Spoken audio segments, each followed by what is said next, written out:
I see Davy Prana. Hey, Davy Prana, how are you doing? How's your tooth? Oh, you're muted. Yeah, it's much better. Good, good, He, he's just gonna watch it. So it's good, not doing anything right now because it doesn't hurt. Just good. good. I see Shobha from Seattle is coming through. Oh my God. Okay. And I see Amrita's tuning in here. Yeah. Yeah. Hello, Amrita. All right. In about Uh, 1 minute, we shall start. I was gonna come up, but after getting stuck in the Summerlin on the freeway this Oh, it's early, unbelievable. I went down to, I was going into Montecito to get my booster at CVS, and it's like the freeway was like, Oh my God. unbelievable. yeah, no, I can't do it twice in one day. Sorry. It's ridiculous. All right, so we shall start. We are on section 101. We're on page 283 for those of you following with a book. And place Bellermont, year is 1932. Nowadays, Mahapurushji is in a state of unspeakably elevated divine mood. The mood is so intense at times that he spends the whole night without sleep. He's merged in this spiritual depth. He has no thought of the body. If anyone talks about that, he smiles sweetly like a child and says, "Well, whom can anyone kill when Krishna protects him? This body will somehow continue so long as the master wants to preserve it for his own work." If anyone argued that prolonged sleeplessness would tell upon his health, he would reply, "What need for sleep has a yogin? When the mind is in samadhi, there is no need for sleep." Okay, all of you who are in samadhi, you don't have to worry about catching up on all your sleep. But when you're not, then you got to think about it. Besides, meditation has such efficacy of its own that as to eliminate the need for sleep. When a particular state of it is reached, it removes all the fatigue of the body. The body seems to be more fresh and vigorous in that state of samadhi than even after a deep sleep. And an inexpressible joy fills the body and mind. As for myself, when I feel physically tired, I raise up my mind from the physical state to merge it in samadhi, and then there is bliss alone. We have seen how often enough the master never used to sleep. Now and then he might snatch an hour's or half an hour's sleep at the most. Most of the time he would be absorbed in samadhi, and the remaining time he would spend in spiritual moods. These moods became very pronounced at night. He would spend the whole night repeating the name of the mother or of Hari. When we stayed with the master at Dakshineshwar, we were always filled with awe. He had no sleep at all, and whenever we awoke from sleep, we heard him talking with mother in a state of divine inebriation, or we saw him pacing up and down the room, muttering something inaudibly all the while. Sometimes he would wake up in the middle of the night itself. "Hello, my dear boy," he would say. "Have you come here to sleep? If you spend the whole night in sleep, when will you call on God?" As soon as we heard his voice, we would sit up in a great hurry and start meditating. For some days, Mahapurushji was in a especially exalted mood. He would salute one and all with folded hands and with great respect whenever they came in to pay their respects to him. It did not matter whether the visitor was an old monk of the monastery or a novitiate, a grown-up disciple, or a little boy or girl. As soon as the visitor came into view, he would be the first person to raise his hands, folded hands, and touch his forehead with them as a token of respectful greeting. And only then would he inquire about their well-being. That nonplussed and overwhelmed one and all. Besides, he would not allow anyone to depart without taking something to eat. He felt uneasy until the visitor had had something. Especially the little boys and girls had to be fed sumptuously with fruit and sweets. One night, it was about 2 o'clock. Nature was absolutely calm and quiet. A green light faintly glowed in Mahapurushji's room, and he sat on his bed with his legs folded in. 2 attendants at a time used to keep vigil in his room for the whole night by turns and attend to his needs. 2 o'clock was the time for changing of duties. As one of the attendants for the new turn approached him, Mahapurushji asked in a solemn tone, "Who's that?"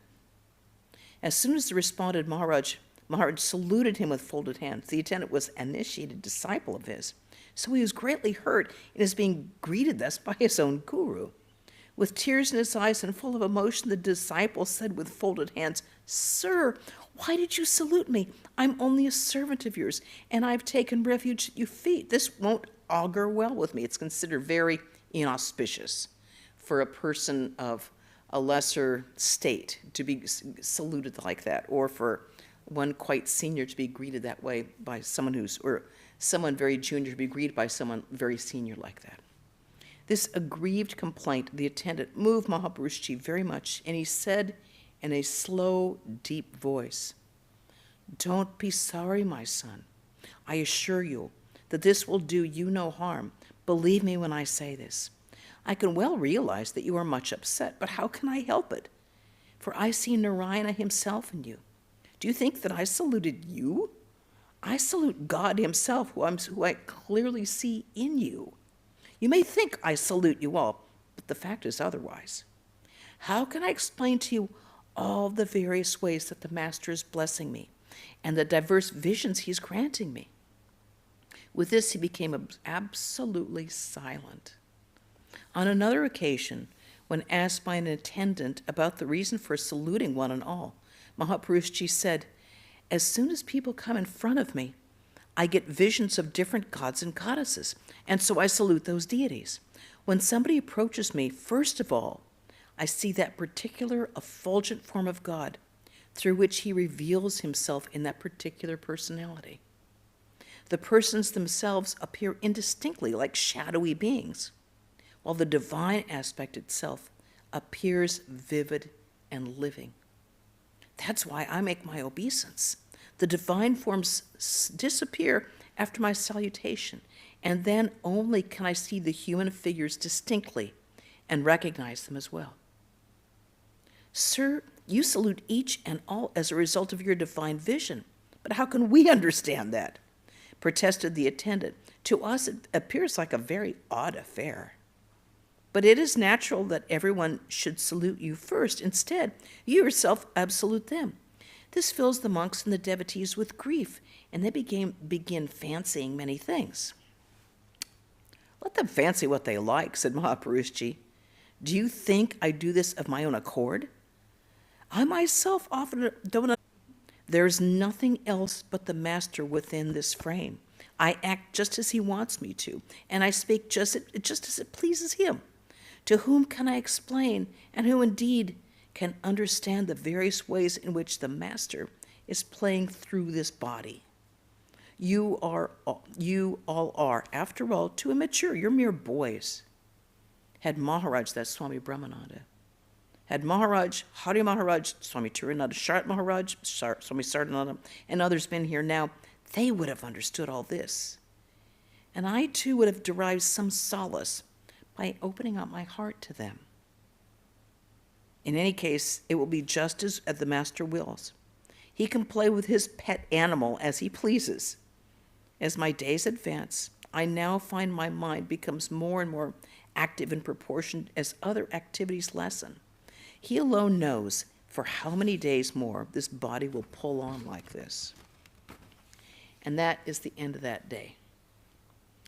We move on to section 102, place Bellermont, time June 23rd, 1932. It has been raining from early morning. Mahapurushji was in a very happy mood. With folded hands, he prayed to the Mother of the universe. "How can thy creation be saved, Mother, unless thou thyself save it?"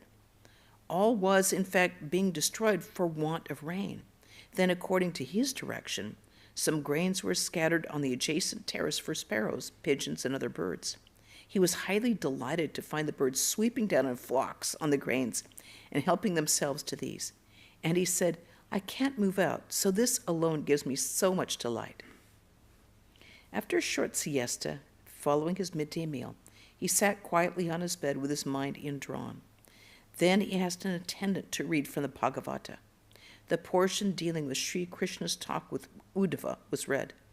At one place, in connection with the efficacy of association with saintly people, the Lord says to Uddhava, Yoga cannot bind me, nor Sankhya, nor religious duties, nor study of the scripture, nor charity, nor rites and rituals, not even gifts, nor vows, nor sacrifices, nor the Vedas, nor pilgrimage, nor control of the body and the senses, but association with the holy snaps all worldly ties. Hearing the last line, Mahapurushji was visibly moved, and he said, Aha, aha, what a fine sentence. Do you mark that? The Lord himself says that holy company is incomparable. As the result of his association with the holy, one reaches the state of being freed from all worldly attachments. All wants and desires are then destroyed root and branch, and one feels the nearness of God. How much of spiritual practice can a person undertake with just the little strength that they have? Besides, can one really comprehend God by spiritual practices and austerities? God is a lover of his devotees. He is satisfied with love and devotion alone. He reveals himself wherever there is yearning and love. That's why the Master said, the devotee's heart is the parlor of God. The mind becomes purified by spiritual practices, renunciation, and austerities. And in that pure heart, the love for God finds expression, and God reveals himself there. The thing that matters is to love God, thinking of him to be one's own. The gopis knew Krishna is ours. Just think of that idea of intimacy, and that there's no idea of godhood, no hankering even for salvation, only love. Absolute reigns supreme, only pure devotion remains. And holy companionship has the wonderful power of generating love for God. Who is really a holy man? The person in whose heart sits God himself. It is only as a result of merit earned in the succession of lives that one has the good fortune to associate with holy people and be blessed by them. It must be the result of your merit earned in many lives that you've been somehow able to enter the holy order of the Master. The whole course of a person's life becomes reoriented as a result of holy association, and its effect, too, is very lasting. In our lives, we notice that we might have been in the Master's company, perhaps for an hour or two, during which we might not have talked with him much, but its effect lasted for days. We would then be in sort of a God intoxication, as it were, and we would be absorbed in thinking of God all the time. He's an exception, to be sure, for he was none other than God himself, the incarnation for this age. A mere kind look of his could grant a person samadhi. A mere touch of his could bring about the revelation of God. The contact with perfected souls will most certainly stimulate love for God in others. That's a unique phenomenon. That's also a test for knowing whether one has seen God. One imbibes thoughts of God as soon as one comes near a realized soul. In a book of the Vaishnavas, they have a fine saying, at whose sight one is reminded of Krishna spontaneously, know him to be chief among the Vaishnavas. That's the worshippers of Vishnu. Just as one feels the heat of a fire when one approaches it, so also one's heart and soul are afire with thoughts of God when one comes in contact with a truly holy person. There's quotes from a poem. A worm is placed on the head of a deity along with the flower it sits on. So also does companionship with the saints save the fallen ones. That's kind of cute. I like that, because we all, offer these flowers in the shrine. Sometimes if they find little bugs on it, it's like, okay, well, they get offered to the Lord no matter what. So there we are, folks. It should not be thought that only those who suffer from the afflictions of the world and fall on bad days should visit holy people.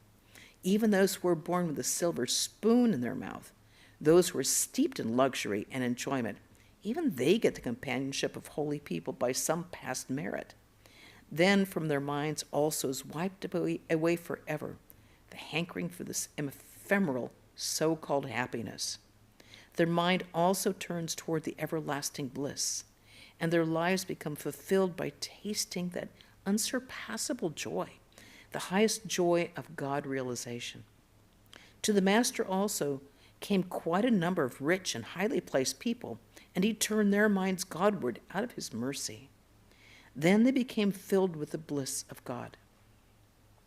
Could we ourselves have become what we are unless we had seen him and been blessed by him? How can I express his compassion in words? The Master was, after all, none other than Mother Kali, who in the form of the Master is saving the world even now. How kind he was! How limitless was his compassion! We were extremely fortunate to have been granted the companionship of an incarnation of his stature. Our lives have become fully blessed. To you also I declare, he is the incarnation for this age. He is the Savior of all creatures, the protector of all, God himself. Take refuge in him, lie down at his feet, and you will have everything fulfilled. You will be blessed with devotion and salvation and whatever else you need. This is all I have to say. And that was the end of that day. Any questions or discussions or feedback, arguments? No arguing with me, Devi Pran? No arguing with Mahapurushji? Rajapana, did you think that all of the direct disciples knew that Thakur was an incarnation while they were living with him, or is there some idea that I think it really depended from person to person. I think some started out thinking that he was just quite an extraordinary holy man. And then that, I think, from all the reminiscences that we have, it's like the more they spent time with him, the more they saw. That the more that they realized that this just is not an extraordinary saint or an extraordinary holy man. This is an incarnation. This is someone who could give spiritual freedom by a touch or just a wish, who could fulfill any spiritual desire they wanted. So I think that was, but you see as their lives continue to unfold more and more, and every little thing that Sri Ramakrishna said or did with them or from somebody else that they observed or heard about later, that fed them their entire life. Because you see them, just one little thing that they said or something comes back to their mind and they said, he said that, and so you see it's kind of like that seed that gets planted and then it just turns into this big, enormous tree, and they became the trees under which everyone else took shade. I mean, it's really quite extraordinary to see that, and we just see that going now through the generations, that their disciples also became these enormous trees under which other people are taking shade. But I think at the time they just heard that he was a holy man or a person who went into samadhi. It's like, okay, let's go see what this is about.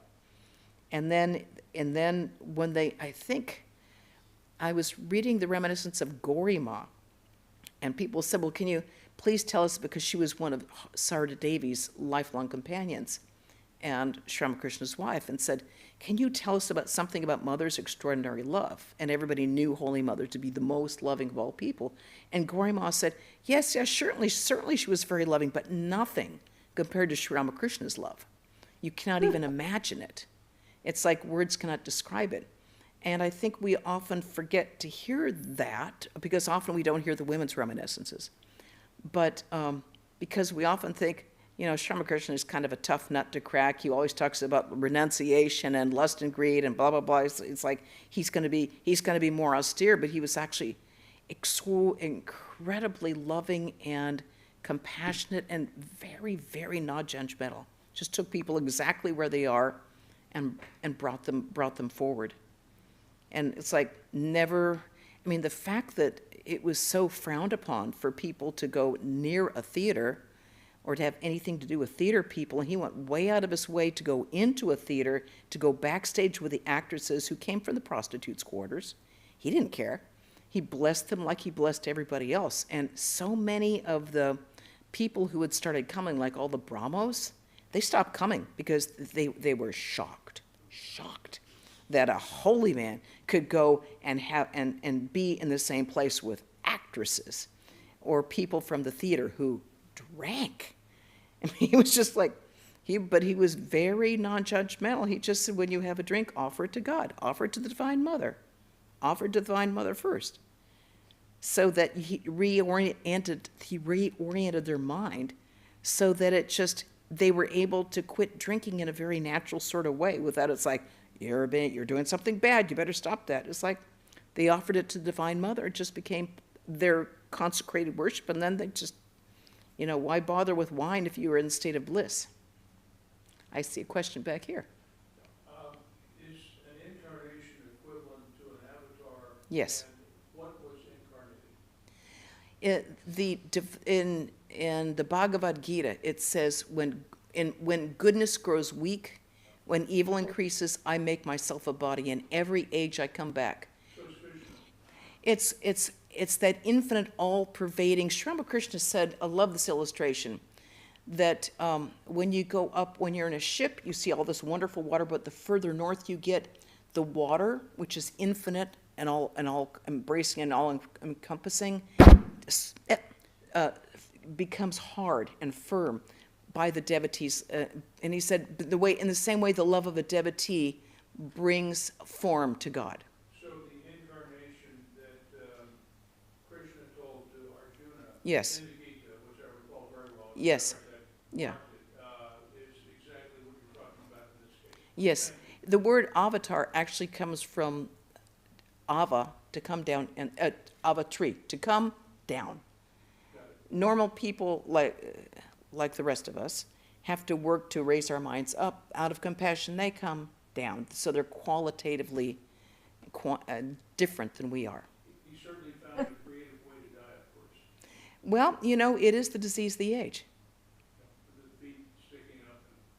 Well, it's like, Swami Vidyamananda, a wonderful soul who was here in Southern California and then became our assistant Swami in France, Gretz, wrote this wonderful article about Sri Ramakrishna's last stage and about, well, why would he die of cancer? Because people think, he couldn't be spiritual if he died of cancer. He said, cancer is the disease of the age.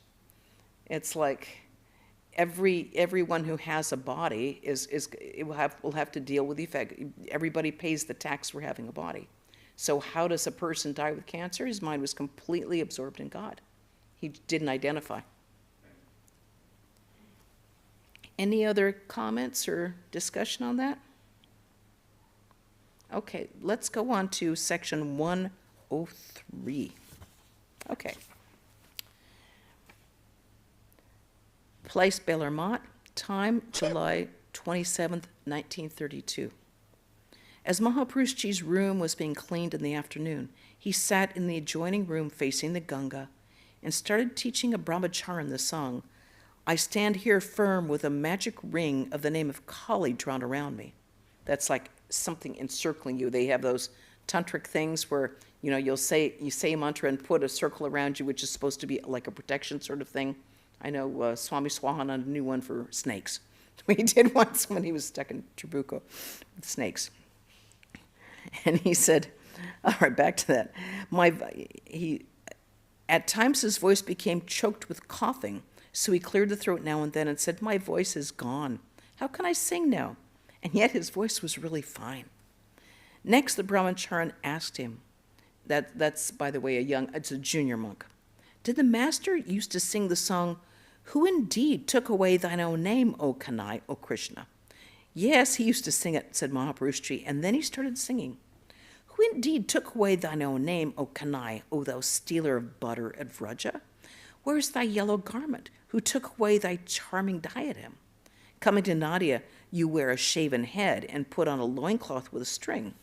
That's the belief that Krishna incarnated as Chaitanya in Nadia. And the former was a cowherd boy and the latter became a monk. Okay. What mood art thou in, O Kanai, and for what want is this? Renouncing your power and majesty in all the 6 forms, you've assumed a loincloth and a string. With tears, tremulous body, faltering voice, and all limbs throbbing with divine joy, you have lost yourself in the name of Hari, in the company of your followers. The song finished, and he sat silently for a while, and then he remarked, how charmingly the master would sing. And he became lost in spiritual moods as he started singing. I've never since heard such charming and soul-enchanting song from anyone else. My heart and soul have been filled up with his songs. How beautiful his dancing was. This was because he danced out of the ecstasy of divine communion, and that's why it looks so beautiful. His body was very well proportioned, and it was supple. He danced out of the fullness of his divine mood. These scenes are still very vivid with me. The charming dance he would stimulate also for us to dance, and he too would force us to join in. He said, why should you feel shy, he would say. You have to dance in the name of Hari. Certainly that's not a matter to be ashamed of. Nothing can be achieved so long as one is not rid of 3 things: shyness, hatred, and fear. One who cannot become mad in the name of Hari and dance lives a vain life indeed. He would talk to us like that in that dilapidated house at Varanagore, which became the first monastery of the order. We danced so madly at times that we were afraid that the house would collapse. Blessed be the name of Mahaprabhu, Sri Chaitanya. What an invaluable thing he did for the good of people. The whole locality, as far as this loud song could be hearing the singing of Hari's name. And it became sanctified by that holy music. Girish Babu, that's Girish Ghosh's composition on this song, is very fine. Call on Hari, my mind, call on Hari. O Keshava, you who roam in the gardens and the forest, be kind to me, and so on. A little later, Mahapurushji slowly moved out to the veranda overlooking the Ganges. It was difficult for him to walk. He stood there holding the railing and looked at the beauty of the Ganga. When a disciple expressed his mental anguish at his failure to have realization so far, Mahapurushji said, weep before the master. Call on him. All will be granted in time. My son, does peace come to the mind without any effort? Call on him and weep with all sincerity. A boat was gliding on the river in full sail. Pointing to this, he told the disciple, see how finely the boat glides upstream with the help of the southern breeze. Do you understand that? The Guru's blessings help one in spiritual endeavor. By Mother's grace, you have it already. Now dive deep into prayer and meditation. Eat very little at night. And engage yourself in japa and meditation. Night is, in fact, the best time for japa and meditation. Over and above that, you have the bank of the Ganga, the monastery of your Guru, and the association of holy monks to help you. You will succeed very soon. Now and then you should forego a night meal altogether and spend a whole time from evening to sunrise in japa. Call on him with heart and soul. Perform your duties, but keep your mind fixed at the lotus feet of Hari. Then he sang in a very low voice, O monk, drink the cup filled with the juice of Hari's name and be fully inebriated. And that's the end of that day. And any questions or comments? Suggestions? Little jealousy here? Yeah. Being in that kind of company, imagine. Well, then we have some announcements. This weekend is Swami Sarvadevananda's weekend here. He'll be arriving on Friday for anyone who wants an appointment. And call us because the phone number of the monastery has changed. So, of course, without letting us know. So then we can give you the phone number. Okay, and on Saturday, Swami Sarvadevananda will give a 5 p.m. class on the Bhagavad Gita.